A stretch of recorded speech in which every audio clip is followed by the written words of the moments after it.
Tonight, the breaking news as we come on. Flames shooting from Iran's natural gas field, one of the largest in the world. Oil now nearing 110 a barrel. Gas prices in the U.S. now up 94 cents since the start of the war. Israel targeting that massive gas field in Iran tonight. Iran now responding with a deadly new wave of attacks across the Middle East. The Iranian regime warning the Saudis, Qatar, and the UAE to evacuate their energy facilities. We'll go live to James Longman in the region. Tonight, just in here, the president attending the dignified transfer of 6 more American service members killed. Meanwhile, on Capitol Hill tonight, the director of national intelligence grilled. Just 24 hours after a top intelligence official resigned, claiming there was no imminent threat from Iran, she is asked, was there a threat, and how she answers. Also tonight, the heated moments during the Senate confirmation hearing for the president's pick to replace Kristi Noem to run Homeland Security. The fiery moments right here as Senator Markwayne Mullin is questioned by lawmakers on both sides. Tonight, we're learning of a scare at a U.S. military base. Sources now telling ABC News the FBI is analyzing a possible improvised explosive device. Pierre Thomas is standing by. Tonight, the travel chaos in this country, day 33 now of this partial government shutdown. Thousands of TSA officers going without pay, and now many not showing up to work, forced to find other ways to support their families. The scenes from JFK to Atlanta to Houston. Tonight, the disturbing allegations of sex abuse emerging against the late civil rights icon Cesar Chavez, the woman who was at his side for decades, coming forward. Tonight, the urgent search underway for a missing American college student disappearing on spring break. The horrific and deadly accident at a popular ski resort, a gondola tumbling down the mountain. The major break in a case that made national headlines, the realtor murdered while conducting an open house. Tonight, the arrest. The police chase, officers jumping onto paddleboards to go after a suspect. And tonight, right here, the new list is just out. The 10 most popular dog breeds in the U.S. And we'll go down the list. From ABC News World Headquarters in New York, this is World News Tonight with David Muir. Good evening. We begin tonight here with breaking news in the war in Iran. The airstrikes intensifying across the Middle East. Israel targeting Iran's largest natural gas field. Iran retaliating across the region. And tonight, oil now rising to nearly $110 a barrel. Gas prices in the U.S. now up 94 cents a gallon since President Trump launched the war. Israel with that major assault on that Iranian gas field, one of the largest in the world, going up in flames. It comes after the U.S. military targeted multiple Iranian targets, including missile launchers the Pentagon says are used to fire at ships in the Strait of Hormuz. And tonight, just in, dramatic video showing an intense wave of Iranian missiles and drones being intercepted over Dubai. Iran tonight now warning the UAE, Qatar, and Saudi Arabia to evacuate their energy facilities. ABC's chief international correspondent James Longman leading us off from the region again tonight.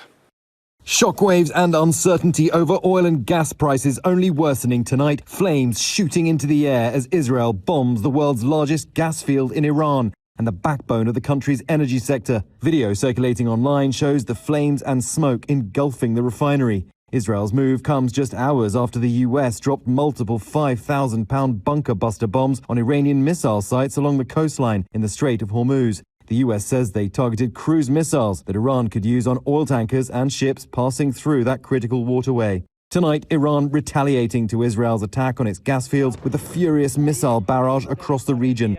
This huge explosion in Riyadh, Saudi Arabia, seen in video posted on social media. In the skies over Dubai tonight, air defenses knocking down incoming Iranian drones and missiles. Iran also striking the world's largest liquefied natural gas terminal in Qatar. Extensive damage reported. The Qataris condemning the attack, calling it a dangerous escalation. Iran tonight with this dire new warning, saying if you attack our oil and gas facilities, we'll do the same. Iran now urging Saudi Arabia, Qatar and the UAE to evacuate their energy facilities immediately, the lifeblood of this region and engine of the global economy. Experts say the list of Iran's targets account for more than 1.25 million barrels per day of oil and natural gas production. Tonight's attack sending global oil prices surging above $109 per barrel. Gas prices in the U.S. spiking 94 cents since the start of the war, now averaging $3.88 a gallon. Late today, Vice President Vance called the surging gas prices a, quote, temporary blip. We're working on a number of things. In fact, a couple of things that I think will be announced in just the next 24 to 48 hours. I don't want to get ahead of the president on that, but we recognize this is an issue. And tonight, Iran also unleashing this cluster missile attack on Israel. Multiple explosives raining down on Tel Aviv, a couple in their 70s killed. This as the Israeli military ramps up attacks on Iranian-backed Hezbollah in Lebanon. This entire apartment building in Beirut razed to the ground. Residents given just an hour's notice to get out. Meanwhile, back in Iran, defiance on the streets of Tehran tonight. Thousands mourning the national security chief, Ali Larijani, the regime's de facto leader, assassinated in an Israeli airstrike. Tonight, Israel says they've now killed Iran's head of intelligence too. And David, tonight we are learning at least 3 Palestinian women have been killed near Hebron by falling debris from an Iranian missile. Meantime, global oil prices are above $109 per barrel. The Islamic Republic is hitting the US and the world where it hurts hard, and it's vowing to continue. James Longman leading us off from Iraq again tonight. James, thank you. President Trump, meanwhile, late today, attending the dignified transfer at Dover Air Force Base, honoring 6 more American service members killed. While today on Capitol Hill, the Director of National Intelligence, Tulsi Gabbard, was grilled 24 hours after a top intelligence official resigned, claiming there was no imminent threat from Iran. She was pressed today. Was there an imminent threat? And how she answered. Here's Mary Bruce. Tonight, the White House releasing these photos. President Trump traveling to Dover Air Force Base to witness the dignified transfer of the remains of 6 American service members killed in this war. The trip coming 24 hours after one of his top intelligence officials resigned in protest. Director of the National Counterterrorism Center, Joe Kent, declaring Iran posed no imminent threat to our nation. But Trump insists it did, claiming Iran was trying to rebuild its nuclear program after the U.S. obliterated it last year.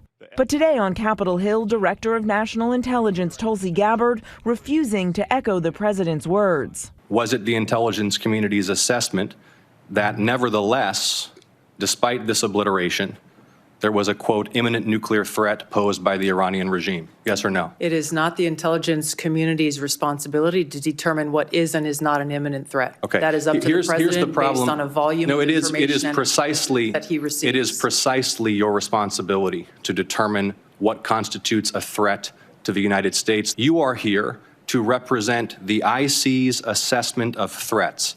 That's a quote from your own opening statement. Despite what Trump has said, Gabbard told Congress that Iran had actually made no efforts to rebuild its nuclear capability. In the opening statement you submitted to the committee last night also stated, quote, there has been no effort since then to try to rebuild their enrichment capability, end quote, correct? That's right. And that's the assessment of the intelligence community. Yes. And David, President Trump has said all of Iran's leaders are dead. But today, Tulsi Gabbard told Congress, quote, the regime in Iran appears to be intact, but largely degraded. David. A lot of eyes on that hearing. Mary Bruce at the White House. Mary, thank you. Meantime, also on Capitol Hill, heated moments during the Senate confirmation hearing for President Trump's pick to replace Kristi Noem to run Homeland Security.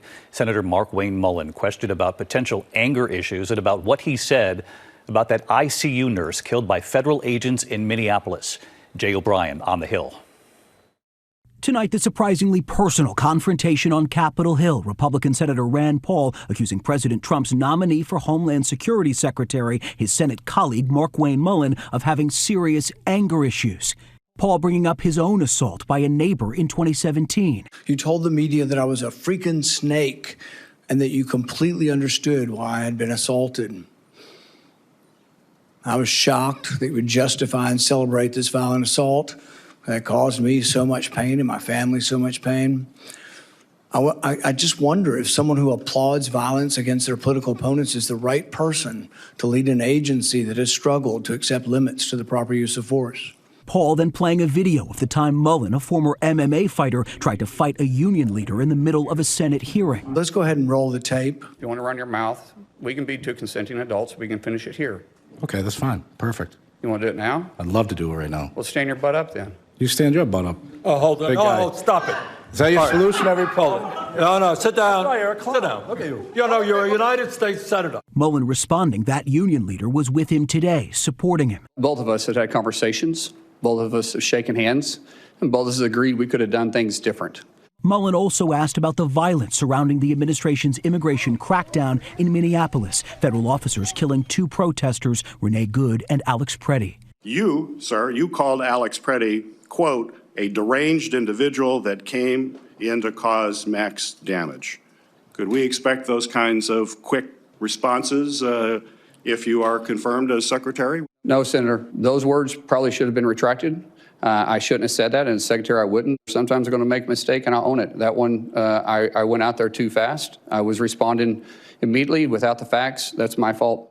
And David, Mullin is on track to be confirmed. Senator Paul telling me he is a no, but Mullin likely to get the support of at least one Democrat, Pennsylvania's John Fetterman. David. You'll keep watching it for us, Jay O'Brien. Thank you. Tonight, there is news coming in about a scare at a U.S. military base. Sources telling ABC News tonight that the FBI is now analyzing a possible improvised explosive device. Let's get right to Pierre Thomas following this. Pierre, what have you learned? David, the FBI is analyzing what looks like an improvised explosive device, which was left outside the visitor center at MacDill Air Force Base in Florida on Monday. The discovery shut down a gate at the huge Florida base, tying up traffic for hours. While there are questions about whether the device could actually detonate, today the FBI released a statement saying the investigation is ongoing, and the FBI says that field screening identified possible, quote, energetic material. David, the final lab work is not yet done, but the incident is being treated seriously. And last night, the FBI says that the threat level was raised at the base, which is playing a key role in the U.S. military campaign against Iran. David? All right, Pierre Thomas following this for us. Pierre, thank you. Now to the travel chaos at America's airports. Day 33 now of this partial government shutdown. Thousands of TSA officers going without pay, many not showing up to work, forced to find other ways to support their families.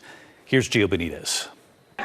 Tonight marks day 33 of the partial government shutdown affecting the TSA, and with no end in sight, thousands of TSA workers who are going without their paychecks aren't showing up for work, and the lines are getting longer.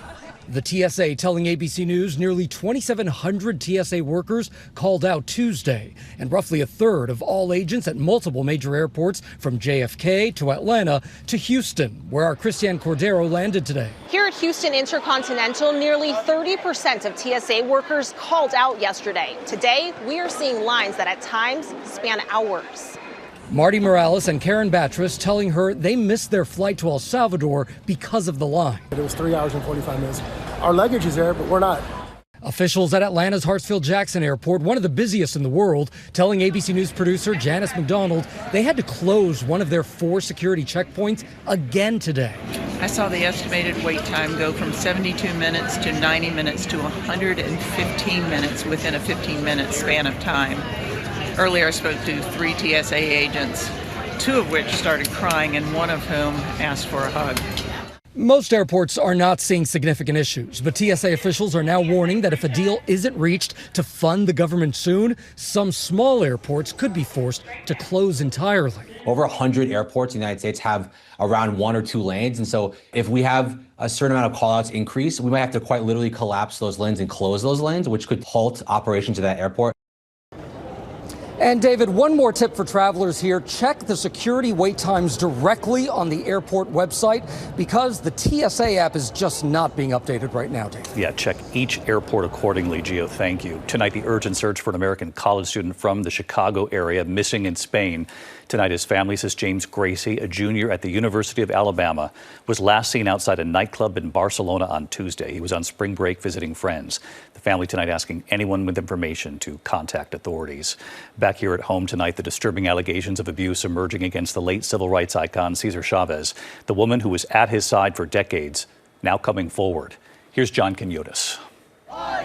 For decades, the late Cesar Chavez has been a civil rights icon, a champion of farm workers and hero to millions of Latinos. We're not going to give up. We're in too far to give up. But tonight, that legacy shattered after an explosive investigation by the New York Times detailing allegations Chavez groomed and sexually abused girls who worked in the farm workers movement. Ana Murguia telling the New York Times she was 13 years old when Cesar Chavez started to sexually abuse her. Deborah Rojas telling the Times she was raped by Chavez when she was 15. And in a shocking accusation, Dolores Huerta, who co-founded the United Farm Workers Union with Cesar Chavez, is breaking her silence after 60 years, saying she was pressured into having sex with Chavez in her 20s and was later raped by him, saying, "I was forced against my will." She says 2 children were born from those assaults and were adopted. Chavez has been honored with murals, schools, and streets named after him, and annual Cesar Chavez Day celebrations. But tonight, the United Farm Workers say they will not participate in this month's celebrations, saying the allegations that very young women or girls may have been victimized are crushing. And at Fresno State in California tonight, this stark image, the statue of Cesar Chavez, now covered in black. Tonight, both the union and the families are expressing shock and concern for the victims. Dolores Huerta, now 95 years old, says she only recently learned about the other women, and she says she's speaking out now because the knowledge that Chavez hurt young girls sickens her.